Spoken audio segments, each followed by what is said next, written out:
Hello. Today I'm going to discuss Lab number 7 on Part 1 and Part 2. Part 1 would include a pivot table, whereas Part 2 would include the data analysis where you use the histogram.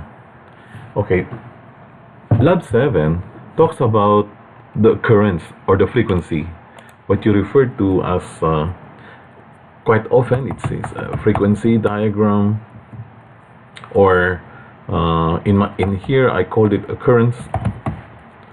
It could be number of times, or it could be percentage.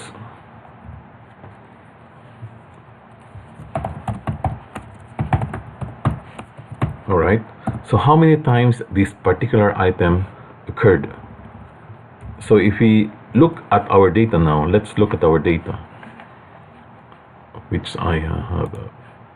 This is the one that you've got, right? And this is the one that you've got also. You have your practice 1, 2, 3, 4, 5, and somewhere here 6. I'm going to open up a file that I prepared for you, something that I could probably use to discuss this one there. In this particular case,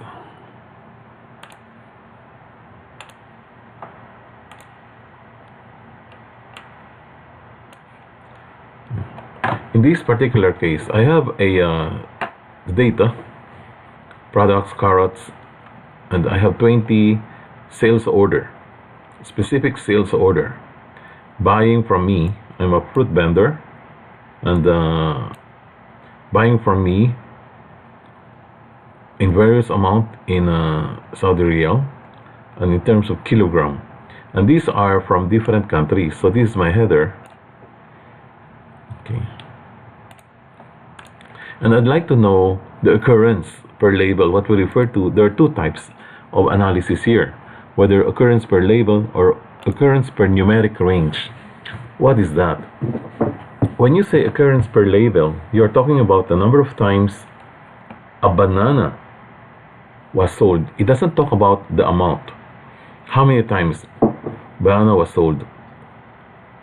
So per label, or how many times a vegetable was sold, or a country purchased.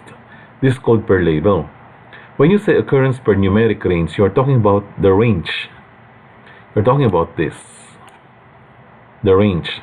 And you're talking about how many times sale was made between 1 SR to 2000 SR, 2001 to 4000 SR, like that. So that's per numeric range. Out here, my let me just erase this. So we start now with our discussion. We use a pivot table to work on this initially,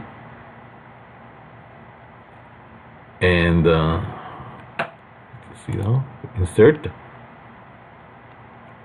or home. Where's pivot table? There, pivot table. All right, where's the pivot table now? Select the table. The table is starting there, up to here, down below, up to here. All right, so A1 up to F21, and then I would like my answer to be placed somewhere here, down below here, so it will be easier for you to follow it. Okay, and then press OK. Please don't touch this, because this refers to a data model which is not part of our course. So let's just press this OK. Then you will have this. Let's solve first this. How many times a specific product was sold? How many times banana or carrots was sold? So you go up here into your and then go for the product here.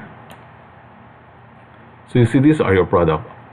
How many times did you sell this? Then the same item, you bring it over here, and then make sure that the value field settings is count. All right,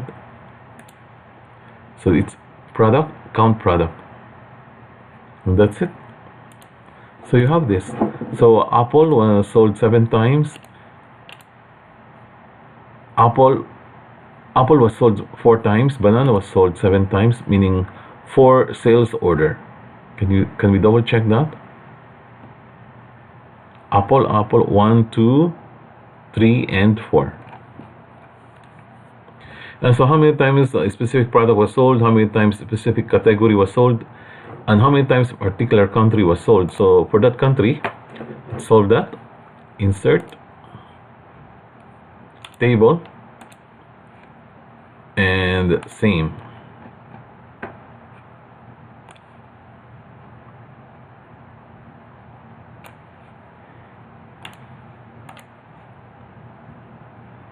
Then look for space. 47 is okay. Just okay. Let's say category. Category count. It automatically does that if it is label, but just make sure. Okay. And then for the country, same is true here. Then insert table. Are you with me? And then existing location, look for that location here.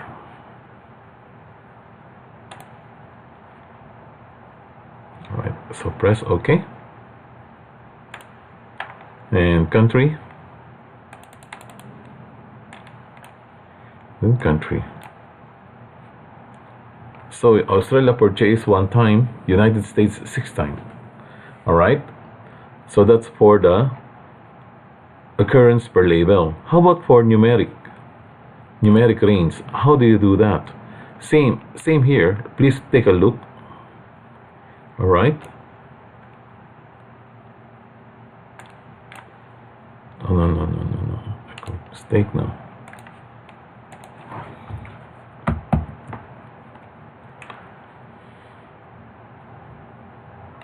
Insert table, pivot table, and then where do you want to do the insertion? Somewhere down below here. Press OK. And then we would like to know, look, numeric range of the amount. For example, there is here a question. Say the question is from 1 SR to 2000 SR. So what does this mean? It is every 2000 of sales amount. So you just get amount here, again amount there. And here it should be, because if it is a number, it is automatically moving into sum. But you don't want sum, you want count, because you want to say how many times. So once you do that, let me just show you.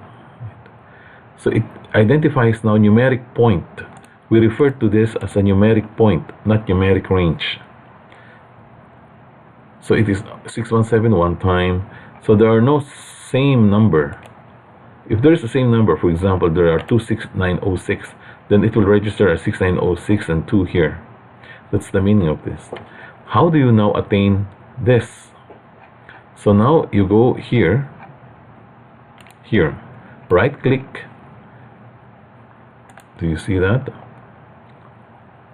Here, right click, look for group. And then start at 1 by 2000. And then this is maybe this one should be 10,000. Press OK. So now you have it. 1 to 2000. Do I have the same answer? Yeah, 8001 and beyond. That's 8001 and beyond is 4. 1 to 2000. So okay. So I hope that you can replay this video and work on it. So that's pivot table for identifying the frequency or the occurrence of a particular item. Now once you have this, just another point. Once you have this is the occurrence, the number of times. That means 4 times out of 20. What does this mean? If you would like to know the percentage, then you only have to do C37 divided by $C$43, right? And to get the percentage, all you have to do is to translate this into format cell percentage. I think that's it, 20%. Okay then, so now you can have this sum up. Yeah, there you are. So I will end my lecture here and probably send this spreadsheet to you as well.